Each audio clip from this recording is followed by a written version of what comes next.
बिस्मिल्लाहिर्रहमानिर्रहीम। बोलते कालम के साथ मैं आमिर रज़ा खान। और पाकिस्तान दुनिया में सबको लीड करेगा। ये बात जब हम कहते थे तो कोई मानता नहीं था, लेकिन ये बात हकीकत है कि पाकिस्तान इस वक्त हर मज़लूम की आवाज़ है, हर उस ज़ालिम के ख़िलाफ़ जो जुल्म करता है। इसकी एक मिसाल कल जब ककूल में पासिंग आउट परेड हुई तो उसमें कौन कौन से ममालिक शामिल थे जिनके फ़ौजियों ने यहाँ पर तरबियत हासिल की। सबसे पहला नाम ही आपको बताऊंगा तो आपको समझ आएगी कि मैंने मज़लूम और ज़ालिम की मिसाल क्यों दी है। सबसे पहला नाम है फ़लस्तीन का। जी हाँ, फ़लस्तीन के जो जवान हैं वो भी ककूल अकेडमी से तरबियत हासिल कर रहे हैं और वहाँ से पासिंग आउट उनकी हुई है। यानी ये बैच पहला बैच था जिसने तरबियत हासिल की। उसके बाद आप देख लें कतर जो हैं उनके फ़ौजी भी शामिल थे, इराक़, मिस्र, यमन। ये वसाम तमाम इलाके हैं मिडल ईस्ट के जिनकी अगर अब मैं जोग्राफिया की उसकी हदूद बताऊं तो आपको समझ आएगी कि पाकिस्तान कैसे लीड कर रहा है दुनिया के इस खत्ते की, जिसको हम मिडल ईस्ट कहते हैं, वहाँ के फ़ौज की, क्योंकि वहाँ के जवान यहाँ पर तरबियत हासिल कर रहे हैं। और ये एक बड़ी कामयाबी है कि पाकिस्तान के फ़ौज को हर वो मुल्क मानता है जो पिस रहा है, हर वो मुल्क मानता है, क्योंकि हमने भारत को ऑपरेशन सिंदूर में शिकस्त दी है तो उसके बाद से हमारी कदर कीमत और हमारी ट्रेनिंग की दुनिया मोतरफ हो चली है। ये तो रहा मिडल ईस्ट, जिसमें हमने सऊदी अरब के साथ भी मुआहदा कर लिया है, दिफाई मुआहदा है, और उसमें बहुत सारी चीज़ों जो हैं वो सामने आना है। लेकिन आपको मैंने जिस तरह से बताया कि फ़लस्तीन, कतर, इराक़, मिस्र, यमन जो है उसके फ़ौजी यहाँ पर ककूल में पासिंग आउट परेड में वो भी ग्रेजुएट हुए हैं, यहाँ से निकल कर गए हैं, तरबियत मुकम्मल की है। इसके बाद आ जाए हमारा अपना हमसाया दुश्मन। हमसाया मुल्क होता है लेकिन ये हमारा हमसाया दुश्मन है, भारत। इसके इर्द गिर्द जो मुल्क मौजूद हैं उनके फ़ौजी भी पाकिस्तान में तरबियत हासिल कर रहे हैं, जिनमें सरफ़हरिस्त बांग्लादेश है। जी हाँ, बांग्लादेश जो एक लंबे अरसे तक हमारे साथ गलत फहमियों का शिकार रहा, उसके लोग भी इस ट्रेनिंग के अंदर शामिल हैं। बांग्लादेश है, श्रीलंका है, क्योंकि श्रीलंका जो है उसमें तामिल टाइगर्स और भारतीय जो फ़ौजी हैं उन्होंने वहाँ पर उद्यम मचाए रखा।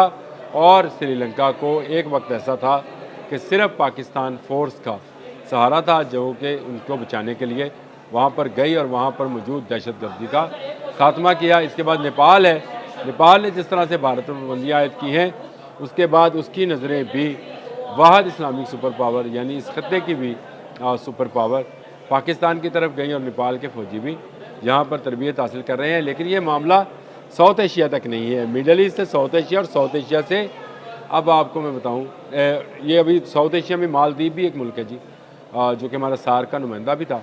मालदीव छोटे छोटे ज़ाहिर पर मुश्तमिल है। वहाँ की सिक्योरिटी फोर्सेस ने भी काकूल में ही अपनी जो है ग्रेजुएशन मुकम्मल की वहाँ के जवानों ने। इसके बाद आ जाएँ आप, अगर हम बात करें अफ्रीका की, तो वहाँ पे माली है, नाइजीरिया है, वहाँ के फ़ौजी जवानों ने भी काकूल में ही तरबियत हासिल की है। तो यूँ अगर देखा जाए तो ग्लोबली पाकिस्तान की आर्मी और पाकिस्तान के आर्मी के तरबियती अदारे जैसे ककूल है, ये दुनिया भर में नाम बनाते चले जा रहे हैं, क्योंकि पाकिस्तान की वॉर डिफेंसिव स्ट्रेटजी जो है वो बेहतरीन रही है। पाकिस्तान ने हमेशा अपने दिफा में जो स्ट्रेटजी बनाई उसने भारत को नाको चने चबवाए, और पाकिस्तान की वार स्ट्रेटजी को अब दुनिया तस्लीम कर रही है। पाकिस्तान के साजो सामान जो दिफाई साजो सामान है, जैसे जहाज़ हैं, टैंक हैं, तोपें हैं, बख्तरबंद गाड़ियाँ हैं, ड्रोन्स हैं, असला बरूद है यानी बम और मिसाइल्स हैं, वो तो बाहर जा ही रहे हैं। साथ साथ पाकिस्तान में तरबियत हासिल करने के लिए मुख्तलिफ ममालिक के फ़ौजी जो हैं वो भी आ रहे हैं। तो ये एक बड़ी कामयाबी है एक ऐसे मुल्क के लिए जो इस्लामिक दुनिया की वाहिद न्यूक्लियर पावर है। और ये बात याद रखिए कि पाकिस्तान आर्मी ने लाखों कुर्बानियाँ देने के बाद ये मुकाम हासिल किया है। हज़ारों हमारे जवान शहीद हुए मुख्तलिफ़ जंगों में, कभी कारगिल में, कभी 65 में, कभी 71 में, कभी अभी संदूर में जानें दी हैं लोगों ने। तब जाकर लोगों ने तस्लीम किया है कि ईस्ट और west Pakistan army is the best, और पाकिस्तान की आर्मी और इसकी ट्रेनिंग दुनिया में नंबर 1 है। आप जहाँ पे भी कंपटीशन कराएं आर्मी के हवाले से, वहाँ पर आपको पाकिस्तानी नंबर 1 होते नज़र आते हैं। कभी निशानची हैं, कहीं मरीन्स हैं, जहाँ पर भी जाते हैं पाकिस्तानी अपना नाम वहाँ पर सर बुलंद करते हैं और पाकिस्तान का परचम लहराते हैं। अब भी पाकिस्तान जो है अफ़गानिस्तान के ख़िलाफ़ जो है कार्रवाइयाँ कर रहा है, क्योंकि वो दहशतगर्दी कर रहे हैं। और इसके साथ साथ पाकिस्तान जो है ना सिर्फ अपनी अफवाज की बेहतरीन ट्रेनिंग और तरबियत कर रहा है, बल्कि अपने तमाम दोस्त बरदर ममालिक की फ़ौजों की भी तरबियत और ट्रेनिंग कर रहा है, ताकि कोई मज़लूम जो है किसी ज़ालिम के हाथों पिसे ना।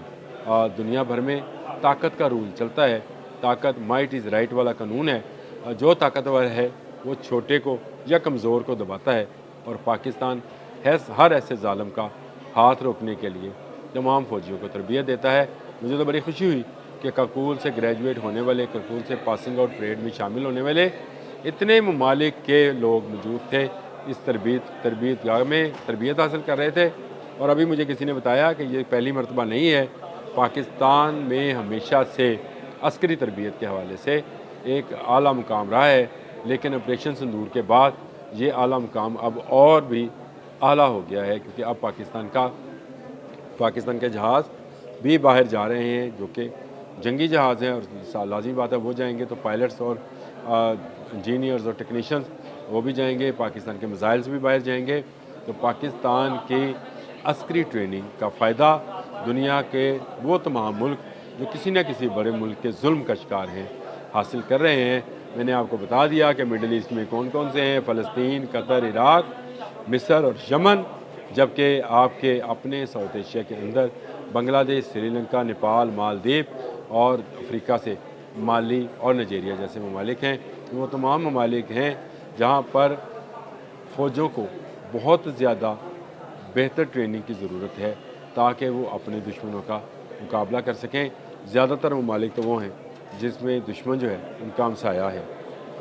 आपके सामने है कि भारत जो कि दुश्मन नंबर 1 है हमारा, उसका पाला दुनिया की नंबर 1 अस्करी क़ुव्वत से है, जिसका नाम पाकिस्तान है। अब तक के लिए इतना ही। अल्लाह।